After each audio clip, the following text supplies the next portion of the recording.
حضرت ابو ہریرہ رضی اللہ تعالیٰ عنہ روایت کرتے ہیں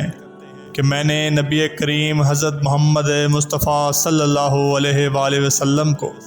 یہ فرماتے ہوئے سنا، قیامت کے دن اللہ تعالیٰ ایسے لوگوں پر تعجب کرے گا جو جنت میں بیڑیوں سمیت داخل ہوں گے، یعنی مسلمانوں نے کافروں کو پکڑ کر بیڑیوں میں قید کر دیا تھا اور وہ اسی قید کے دوران مسلمان ہو گئے تھے، تو اللہ تعالیٰ ان کو ایمان لانے کی وجہ سے جنت میں داخل کر دے گا، تو اللہ تعالیٰ ایسے لوگوں پر تعجب کریں گے کہ یہ لوگ اپنے کفر کی وجہ سے پابائے زنجیر ہوئے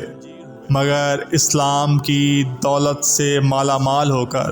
جنت میں داخل ہو گئے۔